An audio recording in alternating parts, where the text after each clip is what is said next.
हाय, आदाब, सलाम, नमस्कार, सत श्री अकाल। मैं रोशन और आप देख रहे हैं times of Sitamarhi. Times of Sitamarhi में आपका स्वागत है। जी हाँ, मैं बात कर रहा हूँ एआईएमएम यानी ऑल इंडिया मजलिस इत्तेहादुल मुसलमीन। आप जैसा कि समझ रहे हैं कि कैसे षड्यंत्र द्वारा महाराष्ट्र चुनाव में हुआ और फाइनली इम्तियाज जलील साहब को हरा दिया गया। अब खबर ये आ रही है, बहुत सारे लोग खबर चला रहे हैं कि दिल्ली से इम्तियाज जलील साहब लड़ेंगे।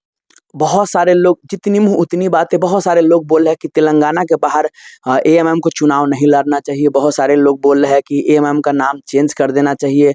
शायद नाम की वजह से कहीं न कहीं इसमें मुसलमान लगा हुआ है, इसकी वजह से सेकुलर लोग सपोर्ट नहीं करते हैं, सेकुलर पार्टी भी सपोर्ट नहीं करते हैं। तो ये बहुत सारे, मतलब जितनी मुँह उतनी बातें, तमाम तरह के लोग कमेंट और राय मशवरा दे रहे हैं ओवैसी साहब को। लेकिन मैं जो कहता हूँ ये सारी गलत बातें हैं, ऐसा कुछ नहीं है। बहुत सारा पार्टी ऐसा है जो मतलब मुस्लिम के नाम पे नहीं है, लेकिन फिर भी कहाँ उसको सपोर्ट मिलता है। तो ऐसा कुछ भी नहीं है। मेन चीज़ होता है कर्म। ओवैसी साहब कर्म कर रहे हैं। बहुत सारे लोग ओवैसी साहब को सुझाव दे रहे हैं कि आप तेलंगाना में ही विस्तार कीजिए, तेलंगाना से बाहर मत जाइए किसी और राज्य में, क्योंकि तेलंगाना से आप बाहर जाते हैं तो जो भी जीतने वाले होते हैं दूसरे पार्टी, उसको भी आप नुकसान कर देते हैं और फाइनली इसमें एनडीए को फ़ायदा हो जाता है। तो तमाम तरह के लोग तमाम तरह की अपनी अपनी बातें करते हैं।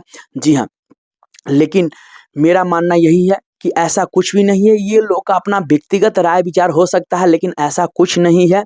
और रहा बात इम्तियाज जलील साहब के चुनाव लड़ने की, तो जैसा कि मैं बता दूं, दिल्ली में विधानसभा चुनाव अभी 3 महीने बाद होने वाले हैं। जी हाँ, फरवरी मार्च में चुनाव होने वाले हैं दिल्ली में। तो बहुत सारे लोग ये खबर चला रहे हैं कि इम्तियाज जलील साहब दिल्ली से चुनाव लड़ेंगे। फिलहाल ऐसा कुछ नहीं है। मैं आप लोगों को बता दूं, जानकारी दे दूं, ऐसा कुछ नहीं है। अब तमाम तरह के जो सोशल मीडिया, जिसके पास काम नहीं तो क्या करे, कुछ भी खबर चला देते हैं, लेकिन ऐसा कुछ नहीं। हाँ, दिल्ली में मैं आपको बता दूं कि अब जो अगला चढ़ाई है एएमएम का दिल्ली में, और मजबूती के साथ, इसीलिए अभी 3 से 4 महीने का टाइम है दिल्ली में चुनाव का। कहा जाता है कि फरवरी से मार्च तक चुनाव होगा, तो अभी टाइम है, इसीलिए अभी मजबूती के साथ वहां पे मेहनत करेगी। अभी एएमएम का अब रैली दिसंबर से चालू हो जाएगा दिल्ली में, और प्लस हर बूथ लेवल तक की मेहनत चालू हो जाएगा, क्योंकि दिल्ली में भी मजबूती के साथ चुनाव लड़ने वाले हैं।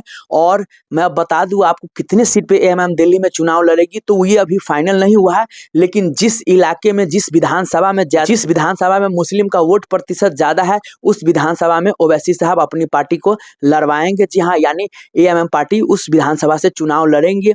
और बाकी जो भी कैंडिडेट है उस सबको बता दिया गया है कि भैया आप लोग फील्डिंग करो, और जिसके प्रति ओपिनियन किया जाएगा उस विधानसभा में, और किसके नामों के ज़्यादा चर्चा होता है, मुहर लगता है, फाइनली उसको एएमएम कैंडिडेट अपना घोषित करेगी।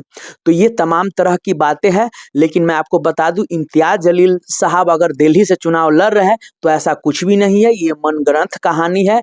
और फिलहाल अभी साफ अभी जो महाराष्ट्र में हार हुई है उसकी समीक्षा हो रही है एएमएम द्वारा कि आखिर हम लोग कहाँ पे चूक जाते हैं। साफ ओवैसी साहब का, अकबरुद्दीन ओवैसी साहब का कहना है, प्लस इम्तियाज जलील साहब, वारिस पठान साहब, साफ उन लोगों का कहना है कि भैया आखिर हमसे गलती कहाँ पे होती है, हम कहाँ मैनेजमेंट नहीं कर पाते हैं, क्यों हमारे साथ इतने कैंडिडेट उतर जाते हैं मैदान में। जी हाँ, तो इस पे समीक्षा की जा रही है बारीकी से, ताकि नेक्स्ट टाइम से अगला कोई भी राज्य में विधानसभा चुनाव हो तो वहां इस तरह की गलती ना हो। क्योंकि आप देख रहे हैं, एक तो कोई गठबंधन वाला अपने साथ एएमएम को लेती नहीं है। आप समझ सकते हो, अगर एएमएम को अगर गठबंधन वाला लेती तो क्या जाता है, तो खुद नहीं जीतता है और ना दूसरों को जीतने देता है। आप ये बारीकी से समझ रहे होंगे। जैसे इम्तियाज जलील साहब का ही चुनाव ले लीजिए, औरंगाबाद का, अगर कादरी साहब खड़ा नहीं होते तो क्या इम्तियाज जलील साहब नहीं जीतते। अगर वंचित बहुजन समाज पार्टी के अफसर खान साहब खड़ा नहीं होते तो क्या इम्तियाज जलील साहब नहीं जीतते, जरूर जीतते। लेकिन आपने देखा कि कैसे षड्यंत्र करके इम्तियाज जलील साहब को हराया गया। आपने देखा कि मुफ्ती इस्माइल कासमी साहब अपना सीट बचाने में कामयाब रहे, बहुत कम मार्जिन से। वहां भी उनके पीछे विरोधी अपना चाल चल चुके थे, लेकिन विरोधी अपने मानसिकता में कामयाब नहीं हो पाए। तो इसी तरह की तमाम बातें हैं।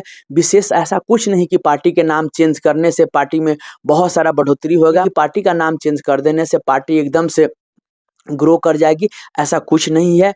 विशेष कुछ भी आप नाम रखो पार्टी का, लेकिन कर्म तो करना पड़ता है, मेहनत तो करनी पड़ती है, ये तो सच्चाई है।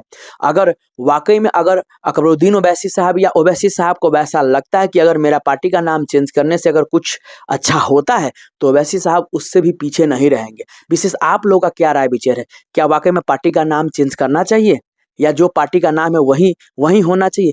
क्या वाक़ई में तेलंगाना के बाहर एएमएम को चुनाव नहीं लड़ना चाहिए? या एएमएम को तेलंगाना के बाहर भी चुनाव लड़ना चाहिए? सो प्लीज़ आप लोग कमेंट करके ज़रूर बताइएगा। तब तक के लिए बाय बाय, टेक केयर। देखते रहिए टाइम्स ऑफ सीतामढ़ी।